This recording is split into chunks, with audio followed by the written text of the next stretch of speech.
actually got denied at first. But then they appealed the decision with new relevant info. They realized they hadn't told them everything. So they appealed the case in June of 2016, which you're allowed to do.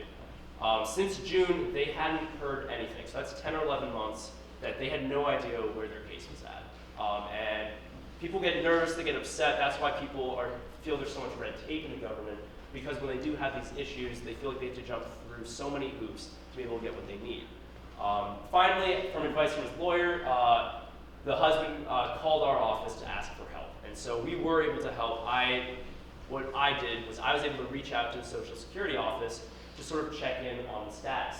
I can't force them to do anything, but I can at least ask to see what's going on. So I needed to get him to sign a privacy release form. Due to privacy laws, federal agencies can't talk to us about people unless they give us their consent.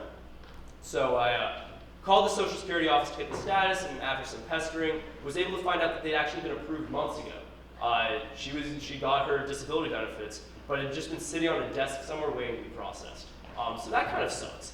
And so because there was congressional interest now, sometimes all it takes is a phone call. They said that they were going to expedite the process and that they should start receiving checks within the month. So that case had a favorable outcome. That's really exciting for all of us in the office. It makes us feel good that we were able to help. But they don't always turn out like that. Sometimes there's nothing we can do. Sometimes it's just how it ends up. You don't get what you asked for. Going back to that CRS report, one challenge to congressional casework is the widely held public perception that members of Congress can initiate a broad array of actions resulting in a speedy, favorable outcome. The rules of the House, however, and laws and regulations governing federal agencies closely limit interventions to be made on the behalf of constituents.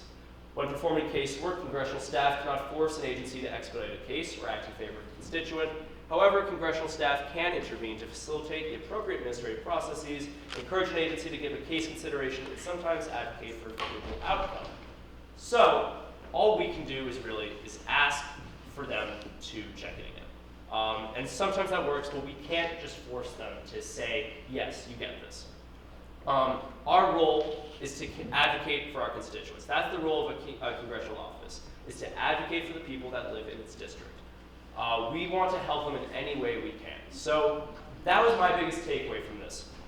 My biggest takeaway from this internship, working in the office, becoming close with these staffers, and being able to work beside Congressman Kennedy, I realized how human the government is.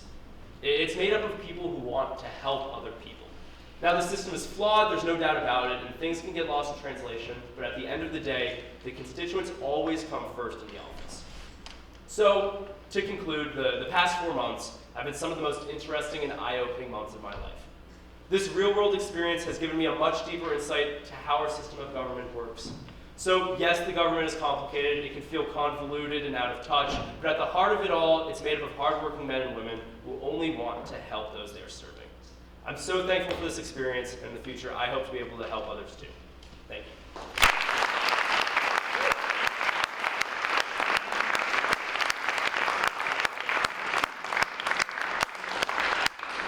And just so you know, I'm not lying. Here's me and the congressman and some other interns. And I know my mom's cringing. My tie is too long. I really hate it. It's a moment I can't get back. Did well today. Yep. So, without there, anyone have any questions? You answered mine. Questions for Shub? Yeah.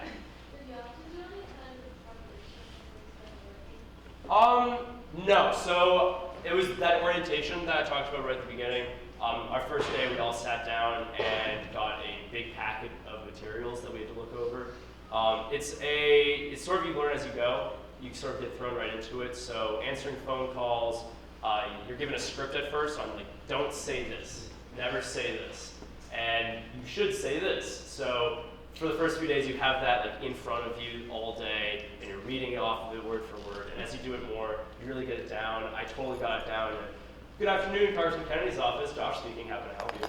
I've said that like thousands of times in the past few months.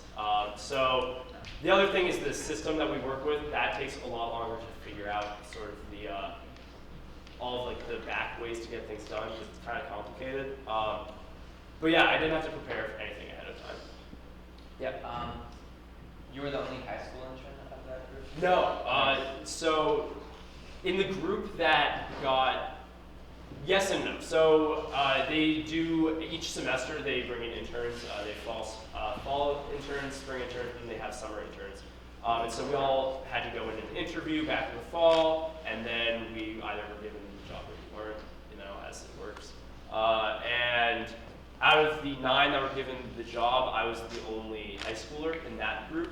There was one kid who had been working in the winter who sort of overlapped, who goes to Belmont Hill. And there was another kid at the end who happened to overlap with me, who goes to Newton South and did his So what was your experience being relatively, for the most part, the only high school intern? And Especially what while I was value did you, so what was your experience working with the college students, and what value do you find getting that experience now?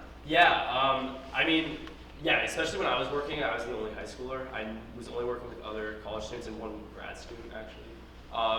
And at first it was really intimidating. I felt that I needed to show that I was at their level. And then I quickly learned that some of them are just really not as capable to answer phones. And some were better than me. I'm not saying that I was the best, but it got less scary. I got to know them. I got close with them. And it really wasn't on my mind by the end of it. In terms of value, I definitely think it was good that I got this experience now. Going into college and whatever I'll study, probably doing something like political science.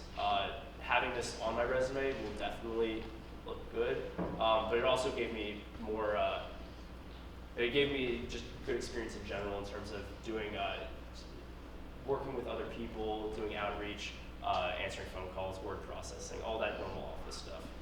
Yeah. So in your presentation, you said something about you were doing cases, but also special projects? Yeah. What were the special projects? Yeah. So special projects, like I said, typing up letters, stuff like doing just individual research for staffers. Something that we've been doing for the past couple weeks. All the seniors in here, the congressman writes a letter to each senior in the 4th district who's graduating. So at graduation, I'm going to get a letter from him. Spoiler alert. It's also, spoiler alert, not written by him. So. It's also all the same letter. I don't think you're special. But it includes a voter registration form, so get out there and vote. So I've been not typing that up, but sitting in an office and folding each letter, putting it into an envelope, and then sending them out. There's 502 students that are graduating from Newton North, and there are over 9,000 from the entire state. So it's been a busy couple weeks. Thank you. Yeah. You're welcome. Can you tell us something about the Veterans Project that you worked on? Yes, thank you. So another of the special projects I worked on is the Veterans History Project. This is really interesting, actually. It's something that the Library of Congress has been doing since 2000. But it has been just taking photographs of artifacts, medals from wars so that researchers could use it. Now that we're getting into an age where we have a lot more technology, we're trying to interview veterans and digitize those so that researchers can go back and hear their stories. So for the past, this has been an ongoing thing before I was even there, but we go out and we interview veterans from the district. That's everyone. The congressman sits down with people, staffers sit down with them. I got to do one down in Fall River. And so I think that's one of the coolest projects we do. Every congressional district does it, and they actually have an app for it, so now anyone can submit an interview. So if you have family who's a veteran, it's really worth it to do. I got to sit down with a Vietnam vet and hear about his time in Vietnam and being deployed elsewhere. I also got to tag along and help out with the interview of a World War II vet. And so their stories are really cool. They really like sharing them because they feel like they want their stories to last after they don't. So that was one of the coolest projects we got to work on, for sure. Yeah? Well, we are officially out of time, but if we wanted to learn more about your project or Yes. what you're working on, where can we find it? I forgot about that. So you can go to my website. Obviously, it's internoftheyear.weebly.com. So feel free to check it out. Yeah, it's been a really cool internship, and I'd be happy to talk about it. So thank you guys.